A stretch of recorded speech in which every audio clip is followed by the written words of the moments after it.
Welcome back to Boring History Sleep. Today we dive into a story from ancient Africa that will challenge everything you think about power, survival, and what it really meant to rule as a Nubian pharaoh. Make sure to like, share, and subscribe, because the history you're about to hear is as intense as it is fascinating. Imagine waking to the blazing sun of an African morning centuries before modern civilization, when the Nile flowed with life, carrying fertile soil along its banks and feeding a civilization that rivaled the great empires of its time.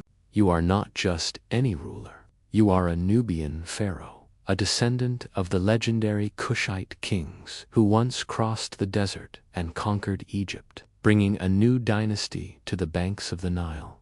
Your skin, rich and dark as the earth itself, carries the heritage of generations of warriors, kings, and scholars.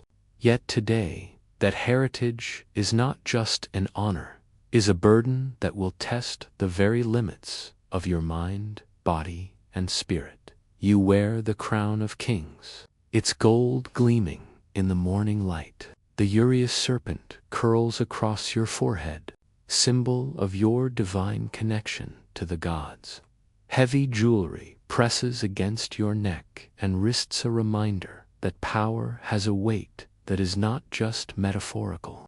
The air is already hot, thick with the scent of papyrus and the river. And your day begins not with leisure or reflection, but with duty, expectation, and danger. If you were somehow transported from the comfort of the 21st century into this world, you would not last a day. The palace, grand as it is, would seem more like a cage than a home. The walls are lined with advisors, generals, priests, and spies. Every glance you make is interpreted. Every movement is noted, and every word spoken could either strengthen your power or signal your undoing. Assassination was not a distant rumor, but a very real threat, whispered about in corridors, plotted in secret chambers. The people who surrounded you, the very ones sworn to serve you, could turn on you in an instant if they saw opportunity or weakness. Being a pharaoh was not about comfort or luxury. It was about constant vigilance, understanding that the crown you wear is not just a symbol, but a challenger, living entity that demands sacrifice and attention. Every morning, you must remind yourself that you are the embodiment of divine authority. You are not merely a man, but a living God in the eyes of your people. That means your very presence must radiate power, confidence, and wisdom. Any sign of hesitation or fear could weaken your rule. You cannot falter. The eyes of the gods, imagined to be upon you at all times, and the eyes of your people, the priests and the nobles, are very real, always watching, always waiting for a reason to doubt you. The life of a Nubian pharaoh was one of unending scrutiny and relentless responsibility. Imagine stepping into a throne room where advisors and generals bow to you not only out of respect, but also out of calculated strategy. Every gesture is interpreted. If you nod too slowly, it is considered indecision. If your hand trembles during a ceremony, it is taken as a sign of weakness. You cannot even eat in peace without eyes following your every move, because even the simplest act can carry political meaning.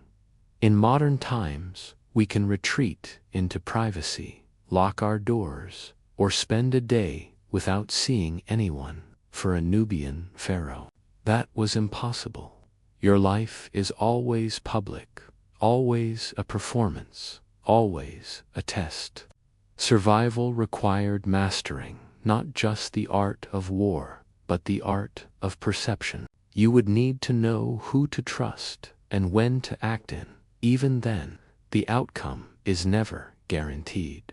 The palace itself is a labyrinth of intrigue, hidden passages, secret chambers, and courtyards lined with statues of gods and ancestors remind you that you are never alone.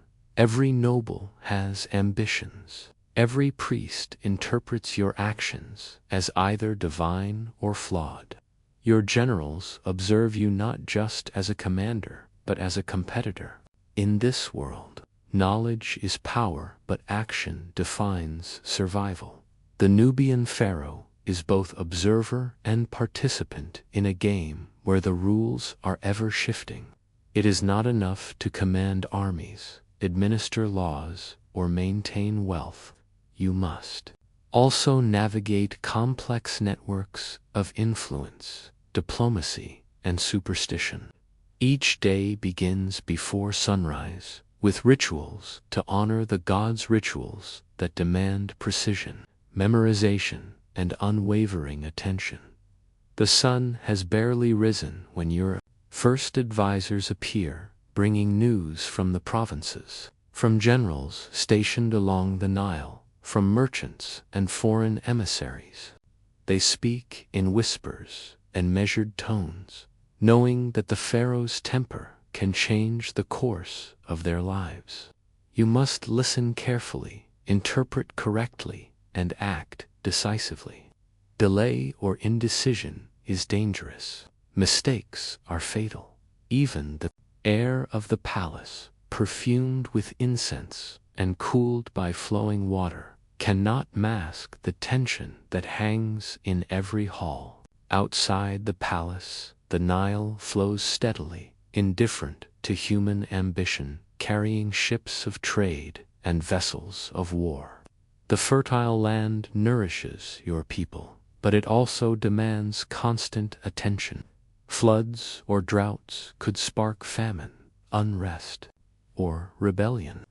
As Pharaoh, you are expected to anticipate these threats, to act as both guardian and provider, ensuring the survival of your kingdom. And yet these responsibilities are only part of the burden. The Nubian Pharaoh is also expected to lead by example, to embody the strength, courage, and wisdom of a god. Your appearance, demeanor, and voice are all tools of power. A single misstep can erode the faith of your people, weaken the loyalty of your soldiers, and embolden your enemies. Leadership is inseparable from personal sacrifice. Every meal, every conversation, every moment of rest is measured against the standards of perfection that your office demands. Leisure is a luxury that exists only in theory.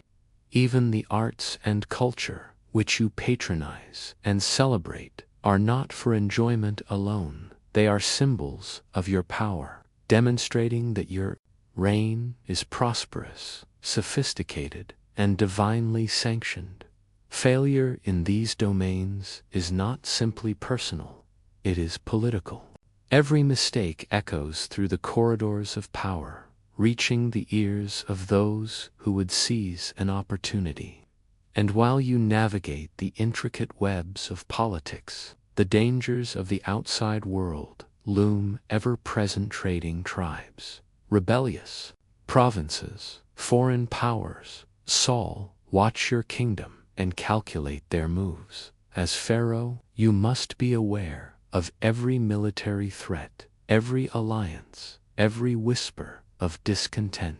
You must act with foresight, cunning, and absolute confidence. There is no margin for error, no room for hesitation. The life of a Nubian pharaoh is a relentless balancing act, where every decision carries consequences that can be immediate or delayed, personal or political, minor or catastrophic. Imagine being torn between appeasing the priests who interpret divine will, satisfying the generals who enforce your authority, and addressing the needs of your people who rely on your leadership for survival. Each choice has weight, and the wrong one can ignite chaos. The stakes are unimaginable for anyone not born into this world and trained for this role. And yet there is a paradox at the heart of this power. You are godlike, revered, almost untouchably. You are more vulnerable than any ordinary person. Your life, though shielded by wealth, armies, and loyalty, is constantly under threat. The very crown that elevates you also paints a target on your back. The stronger you are, the more powerful you seem, the more others may envy or fear you. And plotting in silence is easier than open confrontation. You cannot afford to underestimate anyone, not a trusted minister, not a loyal general, not a foreign diplomat. In your world, appearances are reality, and reality is often deadly. This duality, the glory of divine authority and the peril of constant scrutiny, defines every moment of a Nubian Pharaoh's life. Even before the sun rises, high in the sky, you are already tired, already calculating, already acting. You are not simply a ruler, you are the axis on which your entire civilization pivots. Your people look to you for guidance, your army for leadership, your priests for divine interpretation. Every sunrise brings new challenges, new threats, new expectations. You are a god in their eyes, yet you are human in every way that matters. And that is why, if you were plucked from modern life and placed on the throne of ancient Nubia, you would not survive a day. Your comfort, your routines, your freedoms all would be stripped away. The crown you might imagine as a symbol of luxury is in truth a weight heavier than gold, forged from the expectations, ambitions, and fears of an entire civilization. To be a Nubian pharaoh was to live in perpetual tension between mortal vulnerability and divine authority. You must embody strength while suppressing doubt, demonstrate wisdom while navigating deception, and inspire loyalty while anticipating betrayal. One wrong glance, one poorly chosen word, one moment of indecision and your reign, your life, your legacy could end abruptly. And yet, despite the danger, despite the relentless demands, Nubian pharaohs ruled, conquered, and thrived. Their success was not luck, but the result of extraordinary skill, discipline, and endurance. They were warriors and strategists, diplomats and priest-humans, elevated to a status that demanded perfection. This world is not for the faint of heart. If you think of ancient kings as pampered figures draped in gold, think again.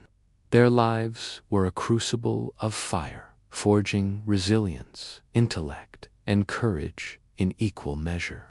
And so, as you imagine yourself on the banks of the Nile, donning the crown of a Nubian pharaoh, remember that this life was not measured in days, but in moments of survival, judgment, and triumph. Every sunrise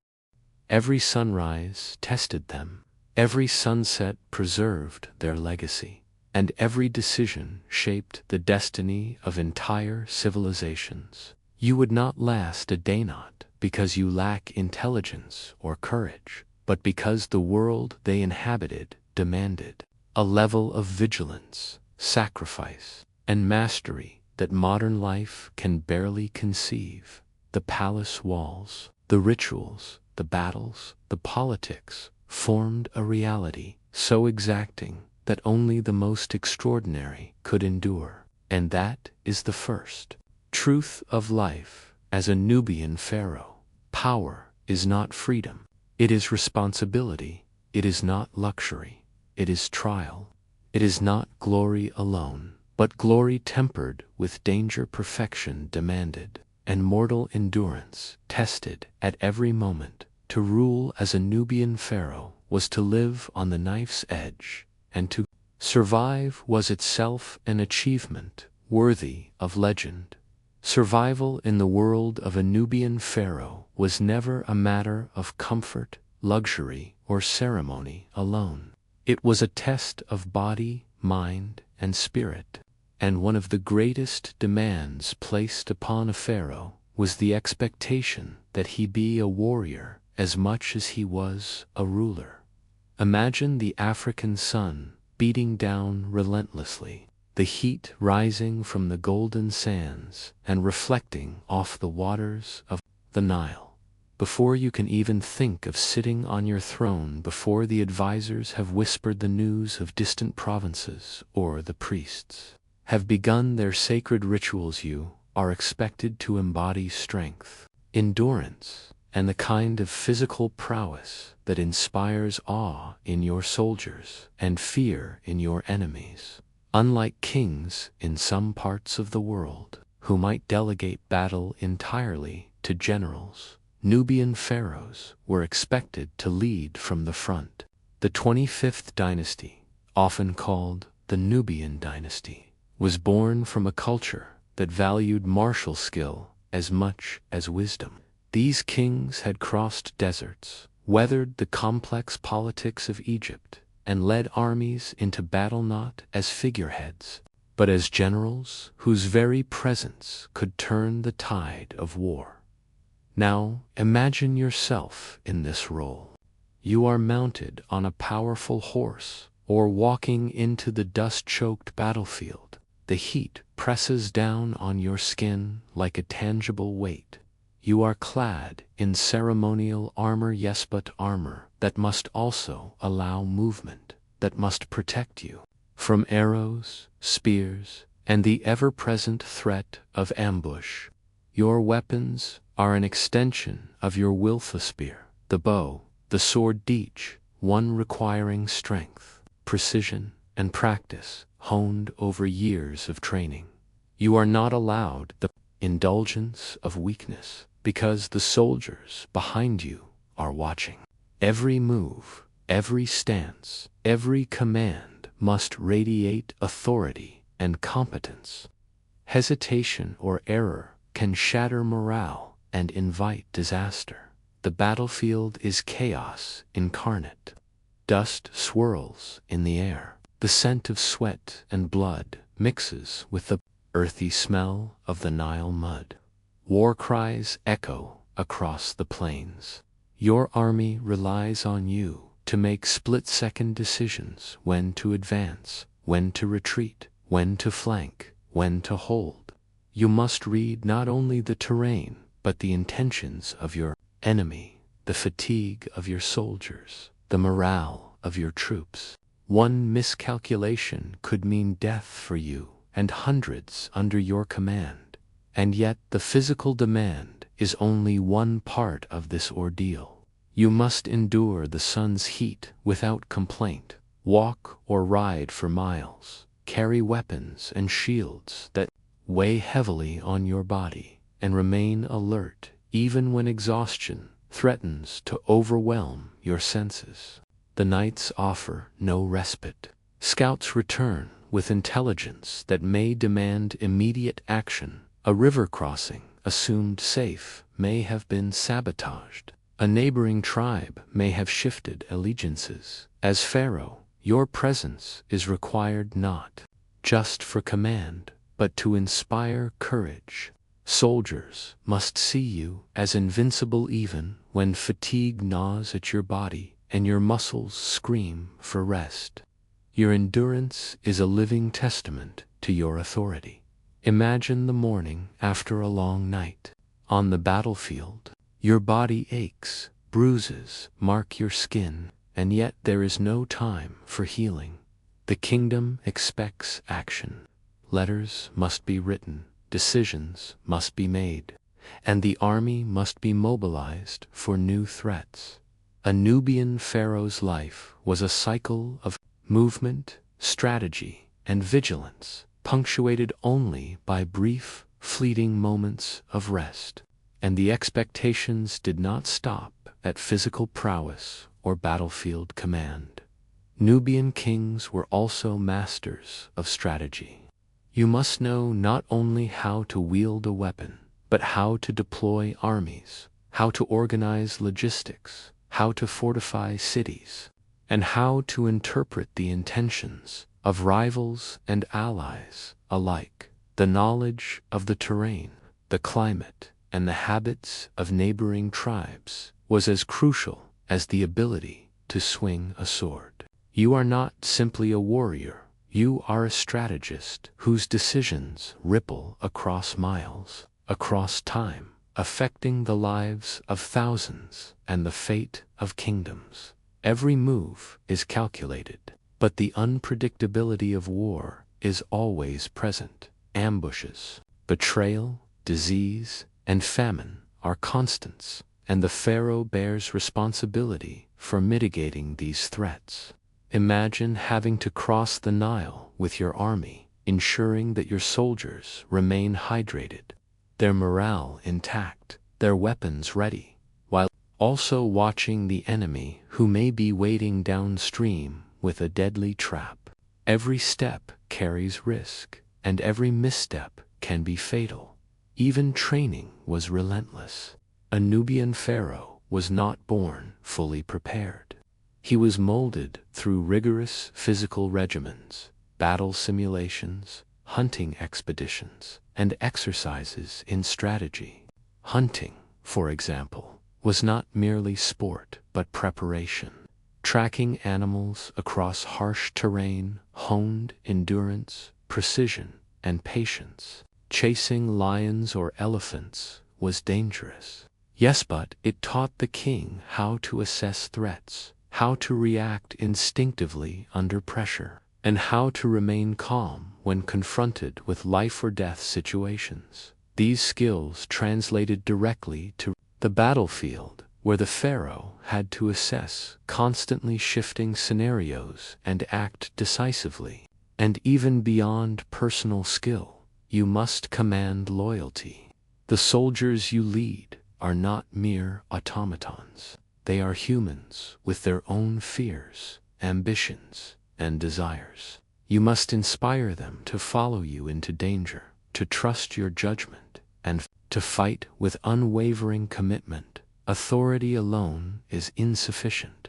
You must demonstrate competence in every domain, from wielding a weapon to issuing commands, to showing courage in moments of peril. Failure to inspire respect and trust could result in mutiny or defeat. Now consider the psychological weight of this expectation. Each battle, each march, each campaign is a test not only of skill, but of endurance and resilience. The fear of failure is constant, yet showing fear is unacceptable. You must internalize anxiety, exhaustion, and pain while projecting an image of invincibility. To survive, you must be mentally as well as physically indomitable, and there is no room for error, because the consequences are immediate and often irreversible. A failed maneuver, a misinterpreted signal, a single lapse in judgment could cost hundreds of lives, destroy your reputation, and open the door for rivals to seize power beyond the battlefield. Your role as a physical leader extends to the daily administration of your army. You must oversee training regimens, ensure supply lines are secure, and maintain discipline. Soldiers, like any large group, can become restless, rebellious, or mutinous if neglected. The pharaoh must balance severity and reward, fear and respect, to maintain cohesion and readiness. This is compounded by the harsh environmental conditions of Nubia and Egypt. The sun is relentless. Sand and dust infiltrate clothing and skin. Rivers flood unpredictably, and disease can spread rapidly. A pharaoh must be resilient in the face of nature itself. If the king falters, the army falters. If the king tires, the army tires. Imagine marching for days along the Nile, the sun high above, the ground burning your feet through thin sandals, your throat parched, your muscles screaming for rest. You cannot stop. The enemy is always present, heaven, if only in your mind. A Nubian pharaoh must endure conditions that would break most ordinary men because survival depends on strength, stamina, and relentless determination. And yet, the expectations do not end with personal endurance or battlefield skill. You are also required to participate in rituals that honor military victories and commemorate fallen soldiers. These ceremonies are physically demanding, often performed under harsh sun or in elaborate ceremonial garb. Your participation is symbolic. It demonstrates your strength, your commitment, and your divine favor. A pharaoh who fails to perform these rituals correctly risks not only political repercussions, but also spiritual disgrace. And consider the unpredictability of war in this era. Ambushes, betrayal, shifting alliances, disease, and famine were constant. Even a meticulously planned campaign could be undone by unexpected variables. A river that floods earlier than expected, an enemy that moves faster than intelligence reports suggested, or the sudden desertion of key allies. In every scenario, the pharaoh must adapt instantly, demonstrating not just strength but ingenuity, creativity, and decisive action. Each campaign is a test of leadership in its purest form, and failure is never excusable beyond the battlefield. You are also expected to project authority and power continuously when inspecting troops, leading marches, or engaging in diplomacy. Every gesture, every glance, every command matters. Your physical presence must communicate strength, resilience, and certainty. Soldiers, subjects, and rivals alike take cues from your posture, your tone, your energy. Weakness, hesitation, or fatigue can embolden enemies and sow doubt among allies. And even when not in battle, your life is physically demanding. Hunting expeditions, training exercises, ceremonial processions, and state visits all require stamina, endurance, and discipline. There is no escape. Rest is fleeting, and recovery is a luxury that few pharaohs can afford. Your body, like your mind, is in a constant state of exertion. All these demand physical strain of leadership, the expectation to lead in battle, the endurance required to maintain presence and authority, the mental calculation necessary for strategy and decision converge into a life that is far removed from modern notions of ease or comfort. To be a Nubian pharaoh is to live in a state of perpetual readiness, state in which failure is deadly, and survival is achieved only through constant effort, vigilance, and mastery of both body and mind. And yet, despite these overwhelming demands, Nubian pharaohs did thrive. Their endurance, courage, and skill in battle earned them victories, expanded their empires, and secured their legacies. They were not only rulers, but living embodiments of the martial and spiritual ideals of their civilization. Their lives were a testament to what humans can achieve when shaped by discipline, necessity, and the relentless demands of leadership. Imagine, then, being thrust into this world from a modern life of comfort. The expectations, the physical strain, the danger, the relentless would be overwhelming. The crown is heavy, the weapons heavier, And the life that seems glorious from a distance is actually an unending series of trials. Only those who are extraordinarily capable, disciplined, and resilient could endure such a reality, and that is the truth of life as a Nubian pharaoh. To survive, you must be a warrior, a strategist, and a master of endurance. Power is inseparable from effort, authority inseparable from skill, and glory inseparable from sacrifice. It is not enough to sit on the throne and issue commands. You must earn your place daily through strength, courage, and unyielding determination. The life of a Nubian pharaoh is one of relentless challenge, where every day tests the limits of human capability, and where the weak or unprepared are swiftly eliminated by the demands of circumstance, the pressure of expectation, and the relentless march of history. To live as a Nubian pharaoh was to embody perfection in action, endurance in hardship, and decisiveness in every decision. You would not last a day, not because you are incapable, but because the world they inhabited demanded superhuman qualities of vigilance, courage, and endurance at every moment of every day. And that is the second truth of life in the courts and battlefields of Nubia. Leadership is survival, and survival demands strength that surpasses ordinary human limits. The life of a Nubian pharaoh extended far beyond the physical demands of leadership or the battlefield. To truly grasp what it meant to rule, one must understand the immense cultural and religious pressures that shaped every moment of a king's life as pharaoh. You were not merely a political leader, you were a divine intermediary, a living God. In the eyes of your people, your presence symbolized the connection between the mortal world and the realm of the gods, and every action, every gesture, every word carried significance that went far beyond mere politics. Imagine waking before the sun rises, not only to the physical demands of the day, but to the intricate rituals that have been etched into the traditions of your dynasty for generations.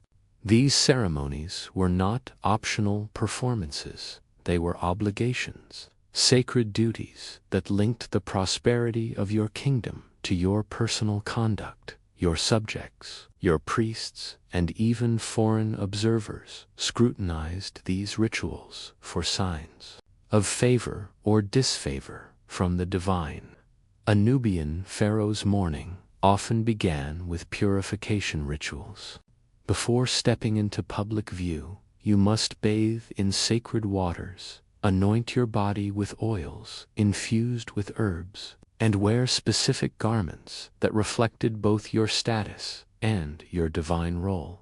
The selection of these garments, the precise manner in which they were donned, and the positioning of every jewel and ornament were dictated by centuries of tradition. Each element symbolized a particular divine aspect or connection. A misplaced headdress or an improperly positioned amulet could signal weakness, ignorance, or even divine disapproval. After preparation, you would participate in offerings and prayers at the temple. These ceremonies could last hours, demanding unwavering focus and precision.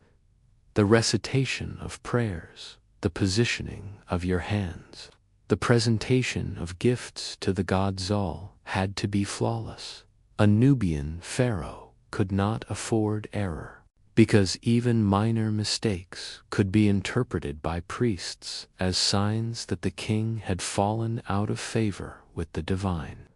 And the stakes of these religious obligations were not abstract, they had real consequences. The pharaoh's perceived relationship with the gods affected the morale of the people, the loyalty of the army, and the stability of the state. If the rituals suggested divine anger, crops could fail. armies could falter, and rebellions could ignite. Success on the throne was intertwined with divine approval, and divine approval was signaled through adherence to ritual, tradition, and symbolism. Your role as a religious figure was also political. The priests of Nubia were powerful, educated, and influential. They interpreted the will of the gods and acted as mediators between the spiritual and temporal realms. Aligning with their guidance was crucial. Displeasing a priest or ignoring a sacred tradition could result in loss of support, public dissent, or even conspiracy against your rule. You were constantly navigating a delicate balance, your power and independence as king while honoring the religious authority that legitimized that power. Consider the complexity of ceremonial duties beyond the temple. Festivals, seasonal observances, and commemorations of past victories or deities demanded active participation.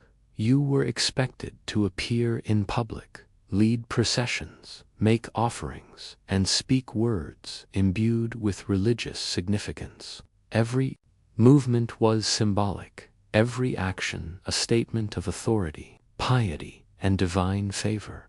These duties were exhausting both mentally and physically, yet failure was never tolerated. Even simple gestures could carry profound meaning.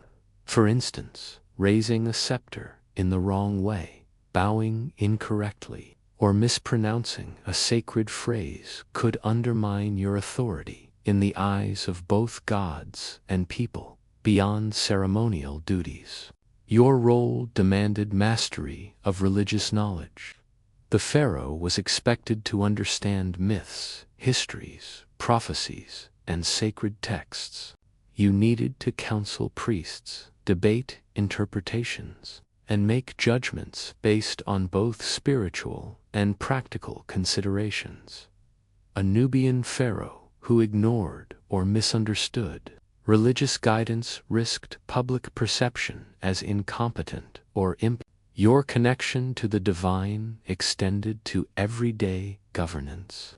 Before issuing decrees, you might consult oracles or interpret omens. Even minor administrative decisions, responding to disputes, or negotiating treaties were performed under the scrutiny of religious doctrine. Acting contrary to divine guidance was not just politically dangerous, it was a spiritual transgression with the potential to destabilize the kingdom.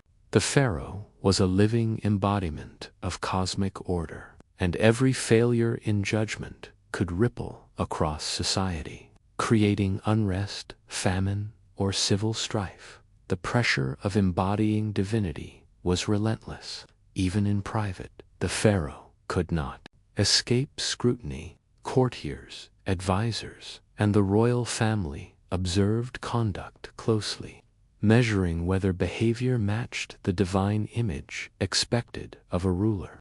Meals, rest, conversation, every moment was a performance of piety and propriety. Personal desires and human weaknesses were suppressed, hidden beneath layers of ritual, etiquette, and expectation. Any lapse could be interpreted as moral failure or divine disfavor. And then there were the spiritual tests of leadership. War, famine, disease, and rebellion were not only political challenges, but also signs scrutinized for divine significance. As pharaoh, you had to interpret misfortune and act decisively to restore balance even if the causes were beyond human understanding. Every decision was weighed against a spiritual framework. Was it just, righteous, aligned with divine will? The psychological burden of this expectation was immense. A Nubian pharaoh was expected to embody perfection in every action while navigating the uncertainties of both the physical and spiritual worlds. Mistakes were not merely personal failures, They were cosmic disturbances, opportunities for rivals, and potential threats to the stability of the entire kingdom. Beyond ritual, religion shaped architecture, art, and daily life. The pharaoh's palace, temples, and monuments were carefully designed to reflect cosmic principles, honor the gods, and demonstrate authority.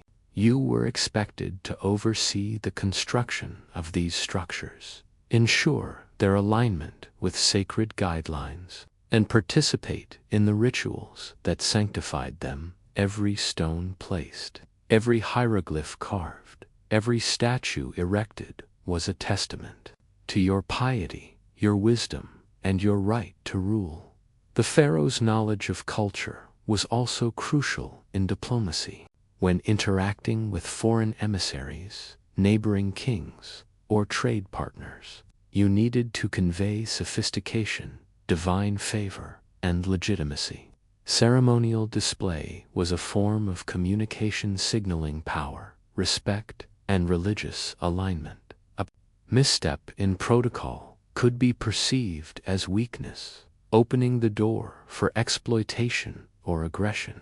And then there was the human aspect of these expectations. Even while performing rituals or participating in public ceremonies, the pharaoh was expected to maintain charisma, inspire confidence, and project strength. Your soldiers, your people, and even your family were watching. Every action reinforced your authority or weakened it.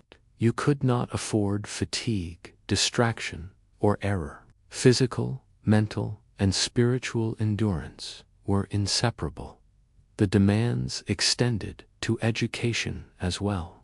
A Nubian pharaoh had to be literate in sacred texts, knowledgeable about law, history, and science, and skilled in negotiation and diplomacy. You were a repository of knowledge, a living library of culture and tradition. Ignorance was not forgiven. A ruler who could not recall sacred stories, interpret omens, or advise priests accurately would be seen as unworthy, undermining both divine and temporal authority. Consider the long-term weight of tradition. These customs were centuries old, passed down from ancestors who conquered, ruled, and survived through extraordinary skill. To ignore them was to erase the legacy of your predecessors, to sever the link between past, present, and divine expectation. Every pharaoh lived under this enormous historical weight, and the expectations of your people were amplified by the knowledge that their ancestors had endured similar trials. Furthermore, the pharaoh's life was filled with paradox. You were simultaneously revered as divine and scrutinized as mortal. You held ultimate authority, yet were constrained by ritual, religion, and tradition. You could command armies, levy taxes, and negotiate treaties, yet a single error in ceremony or interpretation could diminish your power overnight. To navigate these contradictions required not only intelligence, but resilience, focus, and adaptability. The cultural weight of your role extended to art, music, and literature. You were the patron of artists and scribes, responsible for ensuring that every representation of your reign reflected both glory and divinity. A painting that misrepresented your actions, a poem that offended religious sensibilities, a song that mocked the god Zal could be interpreted as political and spiritual failure. Even the choice of colors, materials, and symbols carried meaning, linking your reign to cosmic order and divine favor. And while the pharaoh was immersed in ritual and culture, life outside the palace demanded constant attention. Neighboring kingdoms, hostile tribes, and trading partners all observed the strength and behavior of the Nubian pharaoh. A misinterpreted ritual or a perceived lack of divine favor could embolden adversaries, spark rebellion, or undermine diplomatic efforts. Maintaining an image of perfection was essential not only within your kingdom but across the region.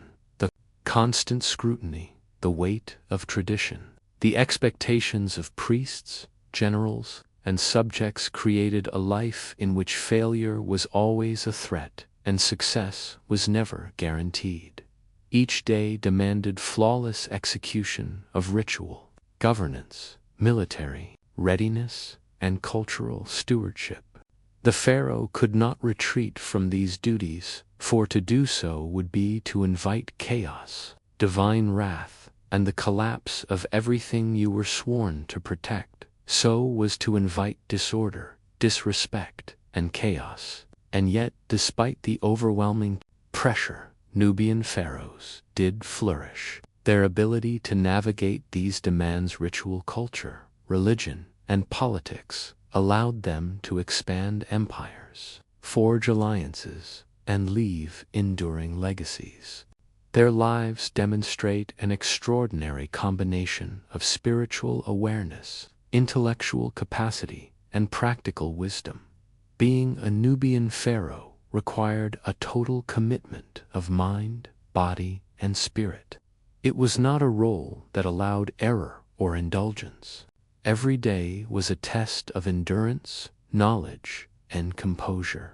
Even when seated on the throne, the pharaoh's mind was alert, anticipating challenges, managing relationships, and ensuring that all actions aligned with the divine order. The pressures of culture and religion were inescapable, entwined with every aspect of life and governance. They dictated the pharaoh's schedule, his interactions, his decisions, and even his private thoughts. Personal desires, emotions, and preferences were subjugated to the demands of tradition and divine expectation. And so, if you were transported from the modern world into the life of a Nubian pharaoh, you would quickly realize the impossibility of surviving even a day. The weight of divine expectation, the scrutiny of priests and subjects, the constant performance of ritual, and the intertwining of spiritual and political responsibility would overwhelm any untrained mind. The crown, while majestic, is a heavy burden that demands perfection, endurance, and wisdom beyond ordinary human limits. The life of a Nubian pharaoh was an endless cycle of ritual, observation, decision-making, and expectation. The rule was to navigate a complex tapestry of culture, religion, and politics while maintaining the illusion and reality of divine favor. It was a life that demanded not only skill and courage, but also insight, discipline, and an unshakable commitment to tradition. There was no respite, no escape, and no room for weakness. Every sunrise brought new ceremonies. Every conversation demanded careful articulation, and every action carried both spiritual and temporal consequences. And yet, through this crucible of culture and religion, Nubian pharaohs did not merely survive, they thrived. They built monuments, led armies, governed complex societies, and left legacies that endure to this day.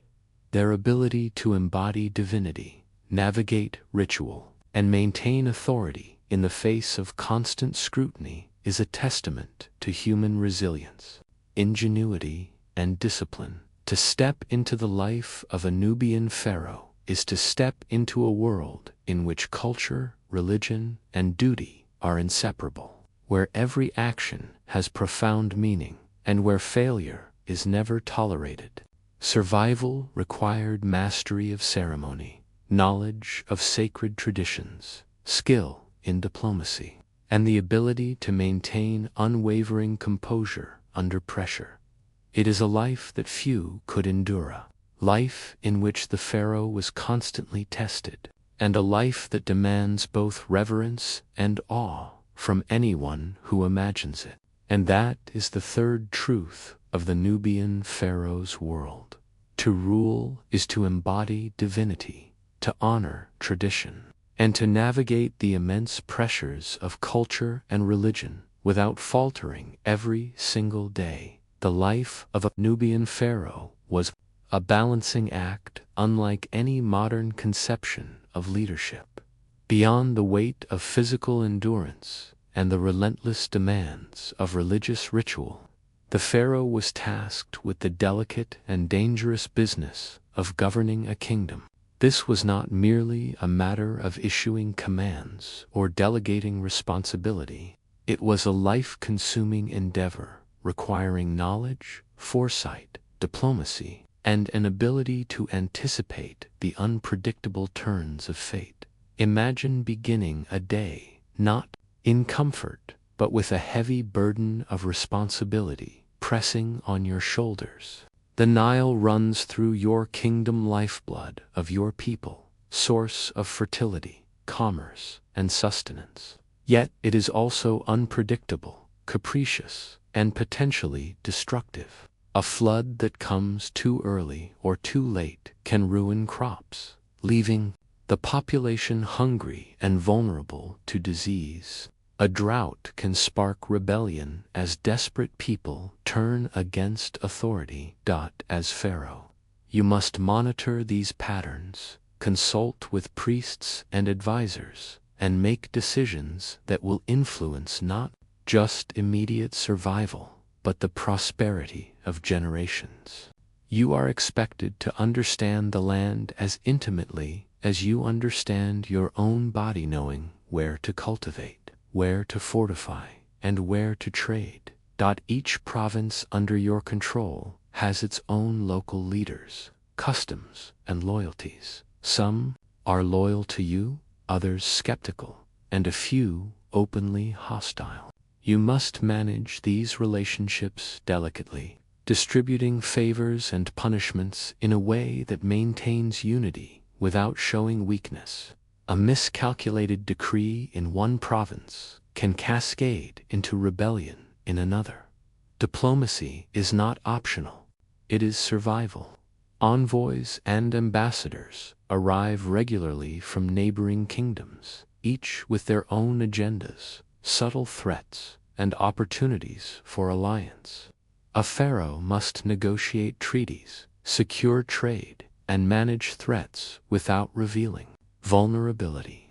To misinterpret a gesture, a phrase, or an intention can have catastrophic consequences. Economic management is a constant and intricate challenge. Trade along the Nile and with neighboring regions brings wealth, but also creates dependencies. Resources must be allocated, carefully grain to feed the population, gold to reward loyalty, labor to build temples and monuments, and soldiers to defend the kingdom. Corruption, embezzlement, or mismanagement among officials can weaken the state. Yet disciplining or replacing them risks political backlash. Every decision must be precise, strategic, and informed. And while the pharaoh deals with politics and economics, there is also the ever-present risk of rebellion. Discontent among the people, the nobility, or the military can flare at any moment. One province may grow restless due to heavy taxation. A general may feel slighted and consider mutiny. A priest may perceive disrespect and mobilize followers against you. Each potential crisis must be anticipated, mitigated, and controlled before it escalates. In this way, the life of a Nubian pharaoh is defined by constant vigilance. You are never truly at rest because threats exist both externally in neighboring kingdoms and internally within your own palace. Each decision has immediate consequences. and mistakes can reverberate for years, even decades. Consider the administrative machinery required to manage such a kingdom. Scribes and advisors track tax collection, trade, population, military readiness, and agricultural output. Reports flood in daily, each containing information that could shape the survival of the state. You must read, interpret, and act upon these reports with a combination of intuition and learned knowledge. Errors in judgment can lead to famine, economic collapse, or political instability. Even something as seemingly mundane as allocating grain requires careful calculation. The amount of seeds set aside for planting, the amount stored for future famine, the amount distributed to nobles, and the amount sold for trade, all carry long-term consequences. Mismanagement can spark starvation or unrest, and yet economic responsibility is inseparable from military and religious duties. Grain must be stored to feed armies, to sustain workers building monuments, and to satisfy the priesthood. Your management of resources is a direct reflection of your competence and divine favor. The kingdom is a living organism, and the Pharaoh is its beating heart. Every heartbeat, every decision sustains or destabilizes it. Diplomacy further complicates governance. Neighboring kingdoms may seek alliances or attempt deception. Rival Nubian factions may vie for control. Foreign merchants may bring wealth, but also foreign influence. The Pharaoh must navigate these relationships with subtlety and intelligence. A misread signal can be interpreted as weakness, provoking attack or manipulation. Every conversation, every gift, every tribute must be carefully considered. And while external diplomacy is vital, internal politics are equally, if not more dangerous. Nobles and advisors have ambitions, jealousies, and personal agendas. One may seek to discredit you in the eyes of the people. Another may manipulate religious interpretation to challenge your authority. Every smile, every gesture, every promise must be weighed for its political and social impact. The Pharaoh must maintain control through a delicate balance of fear, respect, and favor. The human cost of these responsibilities is immense. Sleep is interrupted by reports of unrest, famine, or military action. Meals are taken while consulting maps, tax records, or intelligence reports. Leisure is almost non-existent, replaced by meetings, ceremonial duties, and constant oversight. The life of the Pharaoh is a life of perpetual engagement in which even the smallest lapse can threaten the stability of the kingdom. And yet, the rewards for mastery are immense. A skilled Pharaoh secures prosperity, loyalty, and reverence. Monuments rise in your honor, trade flourishes, and the people celebrate festivals that link your reign to divine favor. Your name is remembered not only for your power, but for your competence, wisdom, and ability to navigate the endless challenges of governance. But imagine the mental strain. Every day brings decisions that affect thousands of lives. You must weigh short-term needs against long-term stability. You must consider the desires of the nobility, the priesthood, the army, and the common people simultaneously. A single error in judgment can spark famine, rebellion, or military defeat. You cannot abdicate responsibility because the state rests entirely upon your shoulders, and there are no second chances. Unlike modern leaders who can rely on bureaucracies or fail safely, a Nubian pharaoh must act decisively, accurately, and ethically in every decision.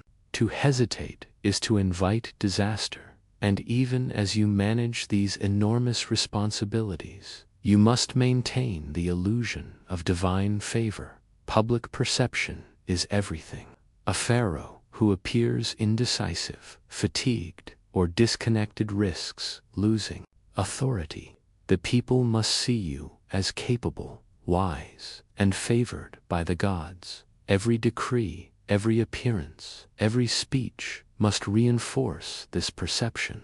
To fail is to weaken the kingdom and potentially to invite rebellion. The life of governance extends to justice as well. The pharaoh is the ultimate arbiter of disputes, interpreting laws and ensuring fairness. Corruption, crime, and social unrest must be addressed decisively.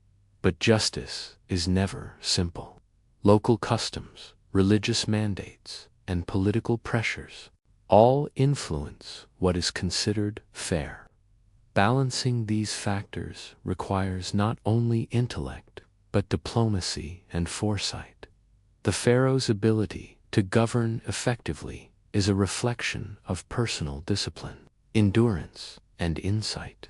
Every day, countless interactions require careful consideration: how to allocate resources, how to reward loyalty, how to punish disloyalty, how to negotiate with foreign powers, and how to maintain harmony within your own court.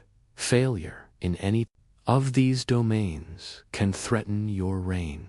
Even minor oversights can cascade into larger crises. And yet the pharaoh must also maintain the prosperity and morale of the people.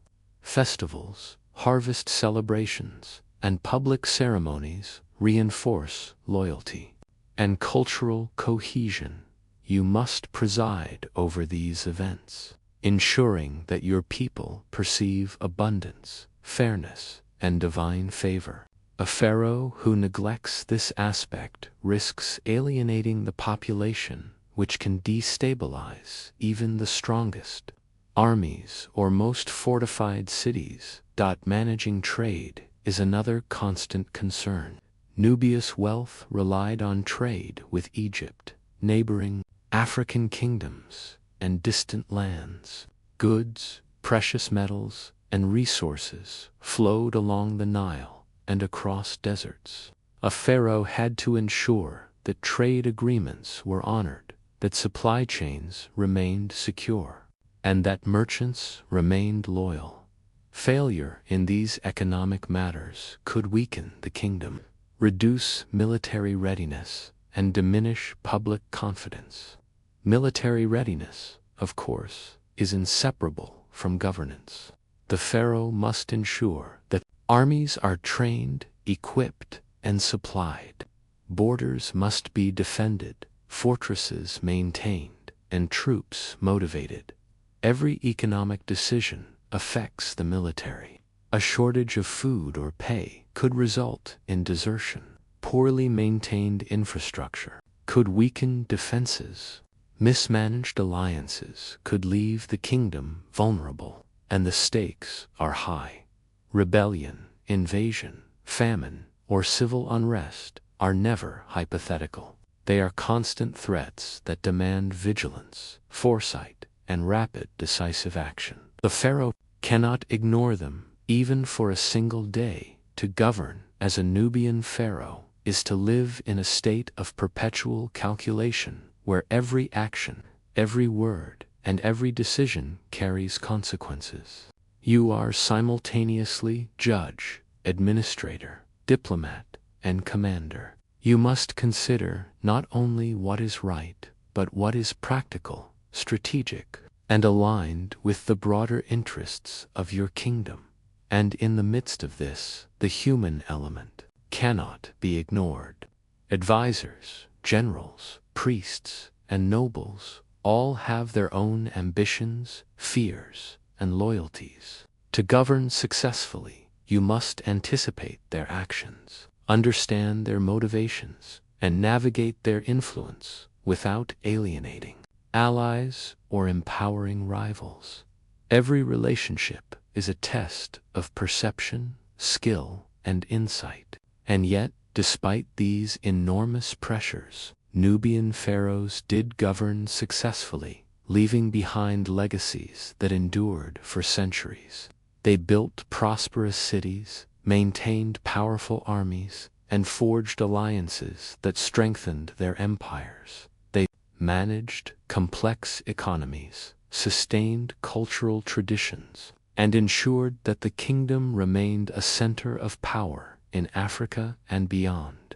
To step into the role of a Nubian pharaoh is to understand the impossibility of modern comfort, the necessity of constant vigilance, and the extraordinary demands placed on every aspect of your life.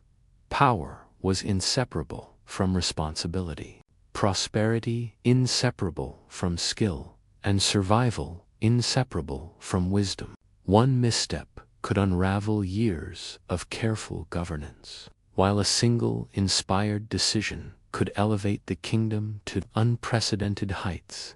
And that is the fourth truth of the Nubian pharaoh's life.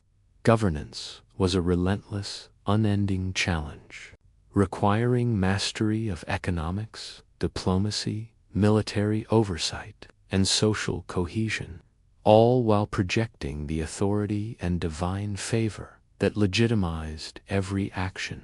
You would not last a day, not because of incompetence, but because the demands of ruling a complex kingdom without error, without pause, and without faltering exceed the capacity of most humans.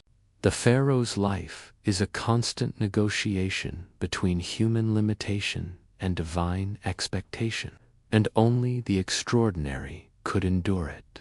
To rule was not merely to survive, it was to thrive under conditions of perpetual pressure, to act decisively amidst chaos, and to maintain harmony across a kingdom that depended entirely upon your strength and endurance. The life of a Nubian pharaoh was not only defined by the physical rigor of leadership, the religious obligations that intertwined with every action, or the immense responsibilities of governance and economic management. It was also shaped by profound personal sacrifices that few modern humans could even begin to imagine. To live as a Nubian pharaoh was to surrender the very essence of personal freedom, privacy, and the autonomy that ordinary life affords. Every thought, every action, and every interaction was subject to scrutiny, interpretation, and judgment by a network of individuals whose loyalty could shift in an instant. Even in moments that might seem private, the pharaoh was never truly alone. Courtiers, advisors, priests, guards, and spies were ever present, watching, listening, and reporting. Meals were not taken in solitude. Rest was never entirely private. Conversation itself was a performance that could carry political consequences. In this environment, personal desires, emotions, and whims were not luxuries, they were liabilities. Imagine the simple acts of modern life: eating when hungry, speaking candidly with a friend, or taking a walk without observation. For a Nubian pharaoh, none of these were freely available. Even the act of sleeping was fraught with potential danger. An expectation guards patrolled the royal quarters. Advisors whispered in anticipation of a misstep, and family members observed with eyes trained to detect weakness.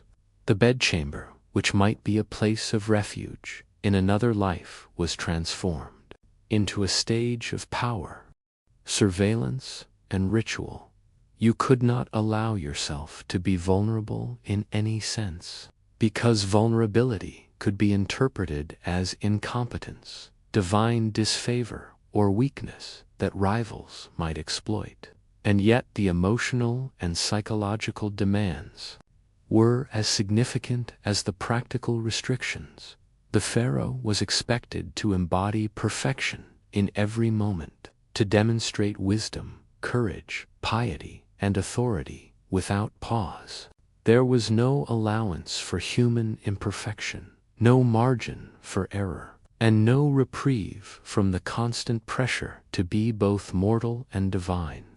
Every decision, from the allocation of grain to the management of military campaigns to the subtle diplomacy of foreign emissaries, carried weighty consequences.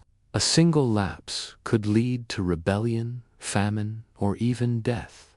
The psychological burden of such constant accountability was immense.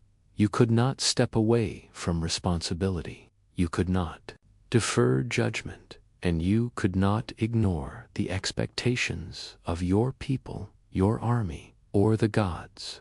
And these pressures were compounded by the knowledge that history itself would judge your reign. Your actions, decisions, and even personal conduct were recorded in temple inscriptions, monuments, and accounts that would endure long after your death. Success would bring glory, reverence, and immortality in the eyes of your people. But failure could tarnish your name for centuries. The weight of this duality, immediate responsibility and enduring legacy, added another layer to the pharaoh's psychological strain. Socially, the pharaoh was isolated. Relationships were complicated by power dynamics, ritual obligations, and the constant presence of courtly observers. Trust was a rare and precious commodity, and even within the family, alliances and rivalries could shift unpredictably. Marriage and companionship were often tools of political strategy rather than personal fulfillment. Personal feelings could not outweigh political necessity. Emotional expression, if perceived as weakness, could be exploited. Mourning the loss of a loved one, expressing anger at a betrayal, or revealing fear in the face of danger were all actions with consequences. The pharaoh's life demanded that such emotions be internalized, disciplined, and managed with meticulous control. And while the mind labored under the weight of endless decisions, the body too was a site of constant sacrifice. The pharaoh was expected to maintain appearances of vitality and strength even under exhaustion, illness, or injury. Ceremonial attire adorned with gold and jewels could be cumbersome and uncomfortable.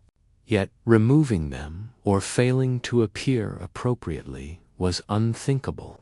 The pharaoh's posture, gait, and gestures were all scrutinized for signs of fatigue, weakness, or lack of divine favor. To falter in appearance was to risk undermining authority. Sleep, when it was allowed, was often interrupted by urgent reports from governors, generals, or priests. You might awaken in the dead of night to news of rebellion in a distant province, flooding along the Nile, or an unexpected foreign threat.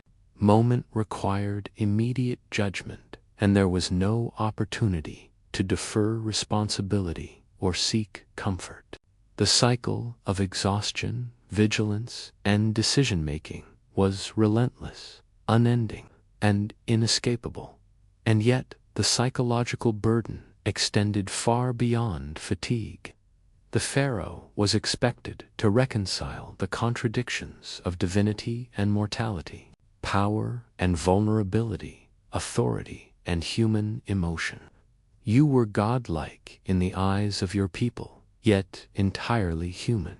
You bore the authority of kingship, yet were constrained by tradition, ritual, and expectation. You commanded armies, yet your own life was perpetually at risk from conspiracies, rebellion, and assassination. Living under such conditions required extraordinary mental fortitude, discipline, and awareness. To falter, even momentarily, could have catastrophic consequences. The isolation inherent in such a role was profound, while surrounded by people at all times. The pharaoh was fundamentally alone in experience. Advisors could guide, generals could advise, priests could interpret, but the ultimate responsibility for every action, every decision, and every consequence rested solely upon your shoulders. Even the most loyal confidant could not share the burden of judgment, and even the most devoted soldier could not experience the anxiety of leadership. This solitude, imposed by both circumstance and expectation, created a profound psychological strain that was invisible to the world, but acutely felt by the ruler. And yet, despite these immense pressures, the pharaoh was expected to perform with grace, dignity, and composure. Emotional displays that might be natural for ordinary people, fear, anger, despair, were unacceptable. The king's countenance had to convey calm, strength, and divine favor at all times. The ability to mask human emotion while experiencing it fully was essential. This required not only psychological resilience, but a form of mental compartmentalization that is difficult to imagine for modern humans. The pharaoh's responsibilities extended beyond personal and political realms to encompass spiritual and cultural expectations. You were a living symbol of cosmic order, and your conduct was interpreted as reflecting the favor of the gods. Mismanagement of resources, poor judgment in diplomacy, or failure to perform ritual correctly could be seen as evidence of divine displeasure.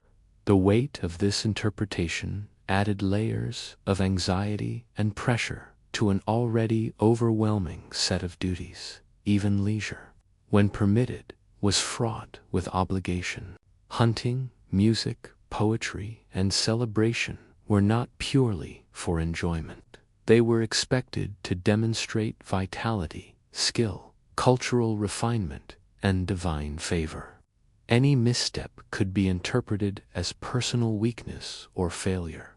Every action was a test of endurance, intelligence, and composure.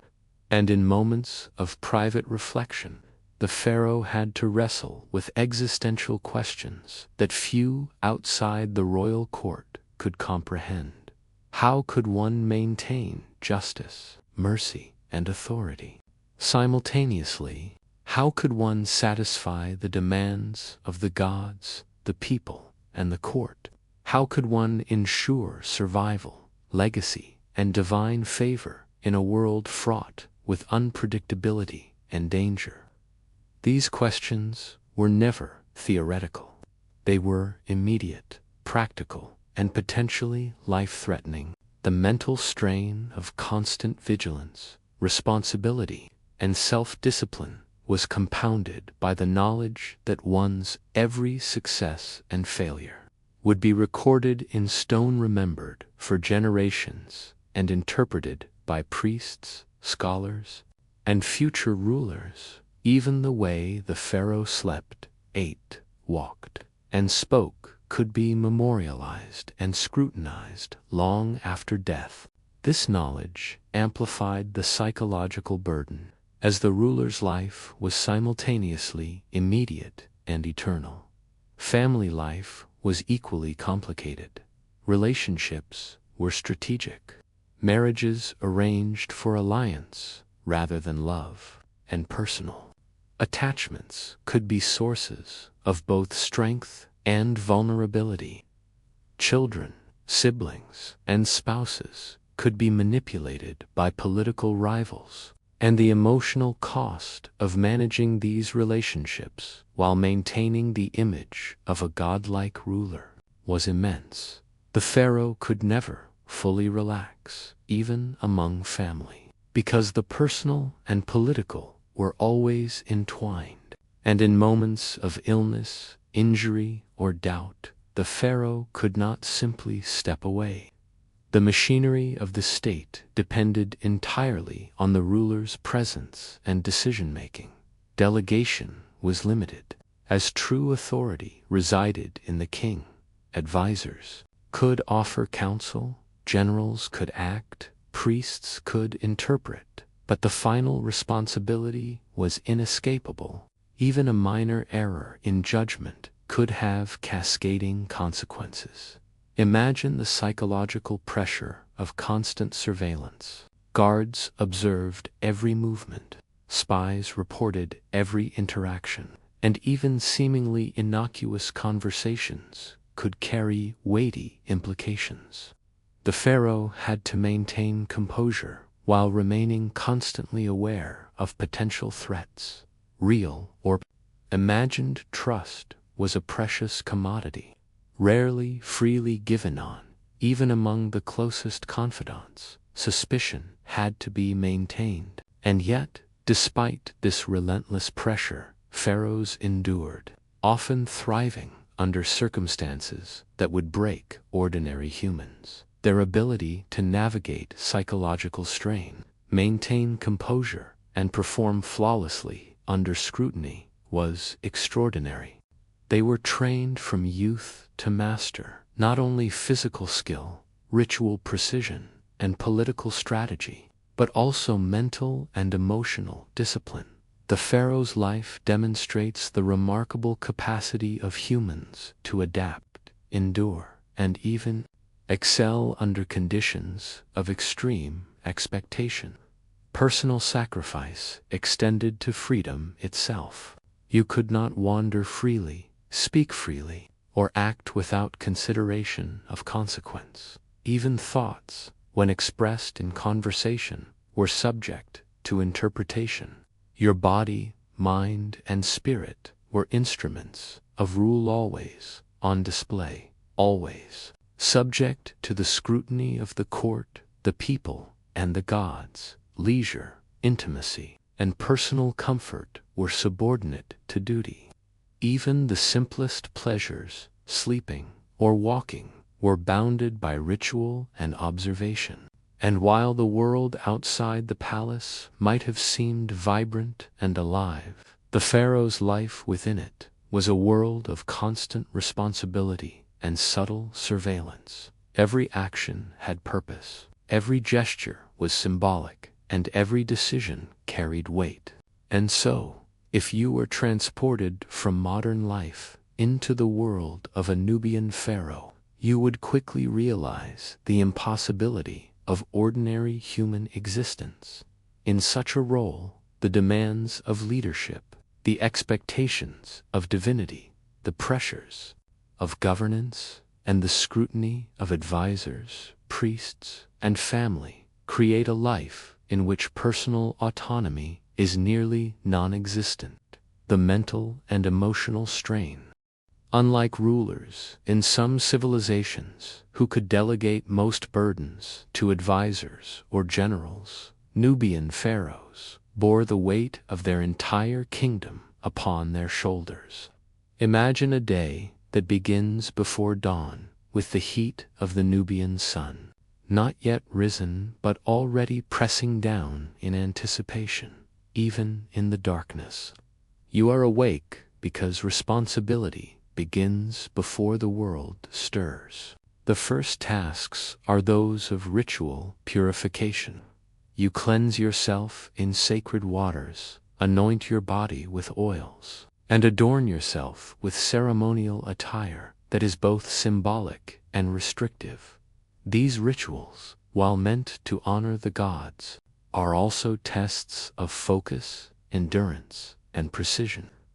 A misstep could be interpreted as divine disfavor, and divine disfavor in the eyes of your people is as dangerous as any sword on the battlefield.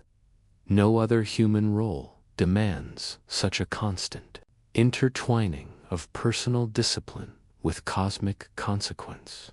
As you step from the palace chambers, the kingdom comes alive around you. Advisors, generals, priests, and courtiers watch each with their own ambitions, fears, and interpretations of your every action. Their eyes measure competence, loyalty, and divine favor. Each word you speak, each gesture you make must convey strength, wisdom, and unshakable authority. Hesitation, fatigue, or even a miscalculated smile could signal weakness, providing openings for rebellion, betrayal, or political intrigue. The Pharaoh's life is a continuous performance in which reality and perception are inseparable. Physical demands are relentless. You must not only sit upon the throne and command, but also embody the strength of a warrior. Nubian pharaohs led armies personally, traversed deserts, rivers, and marshlands, and participated in hunts that doubled as military training. Imagine riding for days along the Nile, your body aching, your muscles strained, your skin scorched by the sun, all while making strategic decisions that could mean life or death for hundreds, even thousands of people. You carry weapons, direct troop movements, and maintain vigilance against both natural hazards and human threats. A misstep here is literal death, not metaphorical. And yet the expectation is that you project composure, authority, and divine favor. Mental and emotional pressures are no less severe. The pharaoh is constantly required to make decisions with incomplete information, balancing immediate needs against long-term consequences.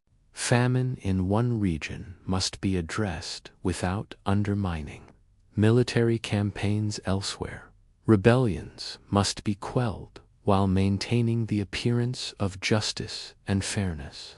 Diplomacy must be conducted with skill, patience, and subtlety, because foreign rulers are constantly assessing your strength, intent, and vulnerability. Even a minor error can lead to invasion, subterfuge, or the loss of critical alliances. The mind must operate at an extraordinary level of focus and adaptability, because the consequences of failure are immediate, pervasive, and often irreversible. Spiritual obligations compound these pressures. As Pharaoh, you are the living embodiment of divine favor, the intermediary between the gods and your people. Every action, down to the placement of your hands, the pronunciation of words, and the selection of ceremonial garments, carries spiritual weight. Failure in ritual could be seen as evidence of disfavor, inviting unrest or disaster.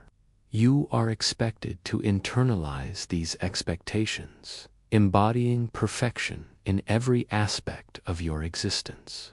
There is no room for error, no opportunity for negligence. These spiritual obligations are intertwined with political authority. The people follow you, not merely because of fear or respect, but because they believe in your divine connection. To falter in ritual is to weaken your rule and jeopardize the stability of the kingdom. The administrative and economic responsibilities are equally daunting. Every day requires decisions on taxation, trade, resource allocation, military readiness, and diplomacy. Provinces must be managed with careful attention to loyalty and productivity. Trade agreements must be negotiated and enforced. Soldiers must be trained, fed, and equipped. Infrastructure must be maintained, all while balancing the competing demands of priests, generals, merchants, and the common people.